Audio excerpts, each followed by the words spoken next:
Proverbs 18:24, a man that hath friends will shew himself friendly, and there is a friend that sticketh closer than a brother.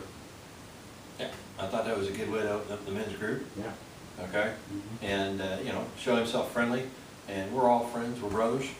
Okay, we all know the one who sticketh closer than a brother.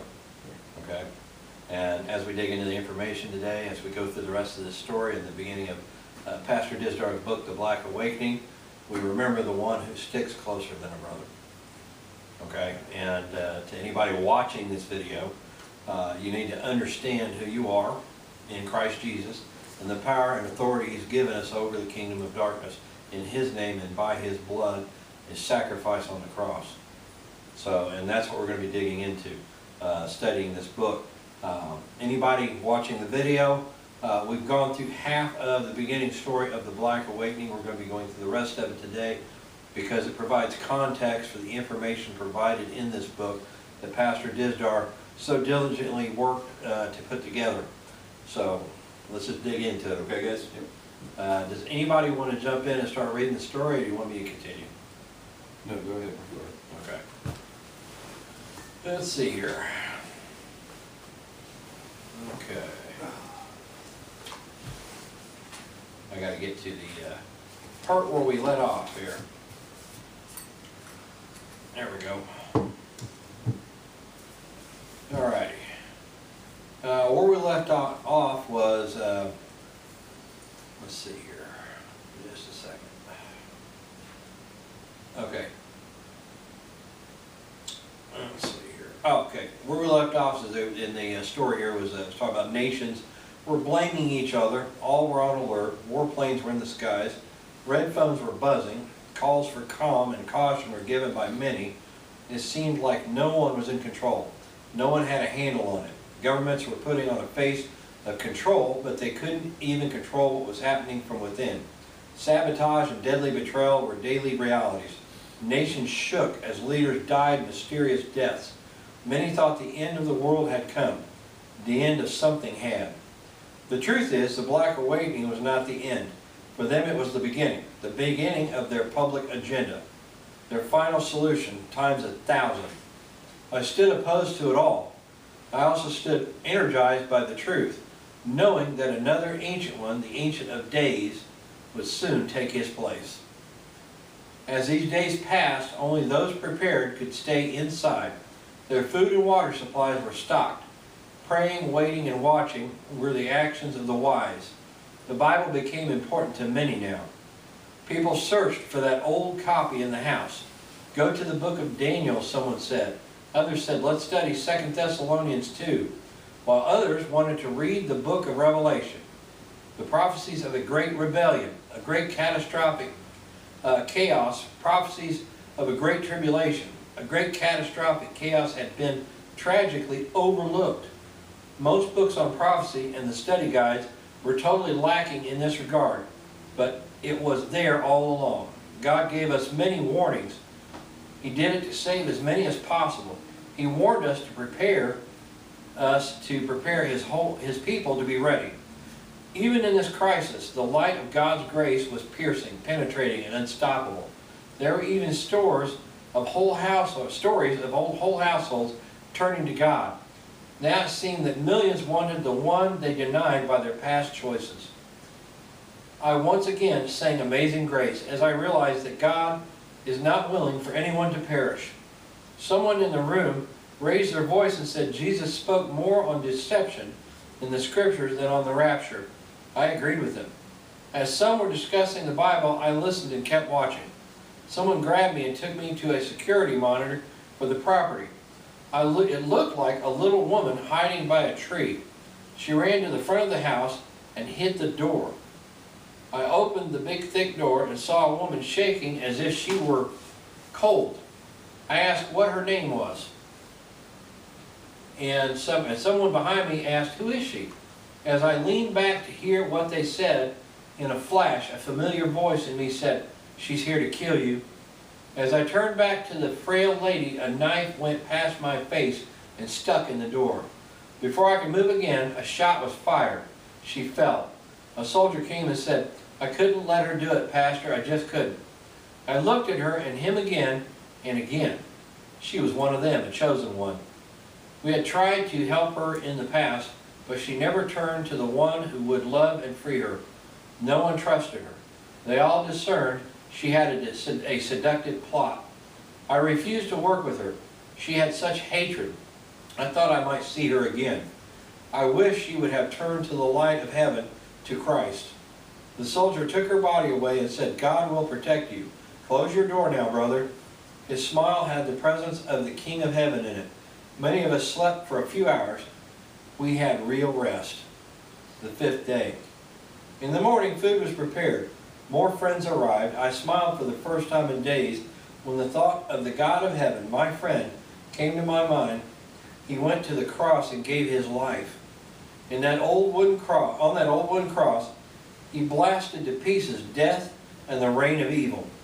His blood had the power to set us free, cleanse and heal us forever.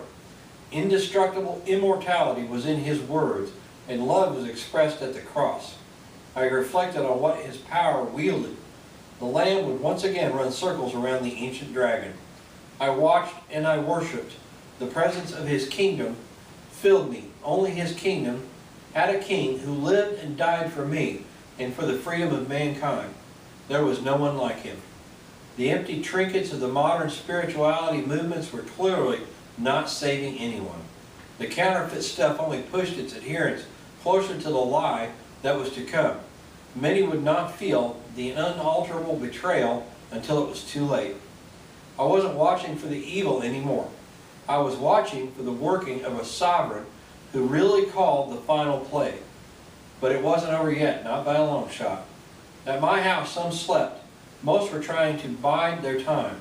Others in the city who were breaking military curfew searched for food and weapons. Looting was rampant. You could feel the darkness in the streets and the skies. There was killing, stealing, and destruction. So many dead bodies were around that the smell was unavoidable. You couldn't hide from that smell or the fear. Like a satanic ritual that seeks human fear and torture, the demons came through this chaos. It was a doorway for darkness. Humanity was unraveling. Nothing seemed to matter except survival. As I watched the news on TV, leaders were speculating on the answer to the who, what, and why, but I knew. Many of us did. We knew that control and peace would come, but not from these chosen ones or their leaders. Theirs would be a long-planned, fabricated peace, a mask, a counterfeit. The finite evil one doesn't have the same ability as the infinite Prince of Peace. I wished many knew what was behind the mask. An ancient wickedness, a twisted presence, an unimaginable maddening passion fueled this fallen being. Oh, he had power over people, all right, over those who let him. He was a counterfeit. Everything he did or planned was a pale copy on thin ice. He was a want-to-be man, scoffed at his being real, let alone God's existence. But where are they now? Where are their diatribes? Dust in the wind. No one's listening to them anymore. Helpless, the old intellectuals only wait for anyone to save them. This extra-dimensional deception would have a deafening grip on the minds, hearts, and spirits of all those who rejected the truth. The evil one was too strong for those whose lives were unaided by the Spirit of God. They were not watching, they couldn't. 6th day. The early morning of the 6th day came almost unannounced. After taking a quick shower, I was asked to come to the Bible study going on at breakfast. A young girl I knew very well was smiling at me. She had that familiar look of, guess what? I know what you don't, Daddy. Just say it, Jitterbug, I said with a smile. Dad, did you know it took 6 days for God to create the world?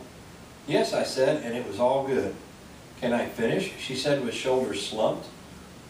Again, I smiled. She quickly surmised that God took 6 days to create this world in beauty and order, and on the 7th he rested from his work and enjoyed all that was made. Look, she chirped, this thing, the Black Awakening, has gone on for days, and today is the 6th. Will it all stop tomorrow, on the 7th day? Will the evil one rest in a twisted glee, or will it be the time of his appearing? Then she quickly added, but this wasn't a creation like God's. It's a twisted, chaotic mess. A mass recreation. The enemy is here to ruin it, she proclaimed. We all stopped, and I got it, I said. Even the timetables, everything God says and does, the twisted one seeks to redo in his own plagiaristic way. Only look at his results.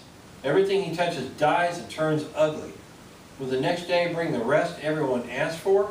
If so, what kind, my daughter had questioned. The mass peace and order would begin in Europe.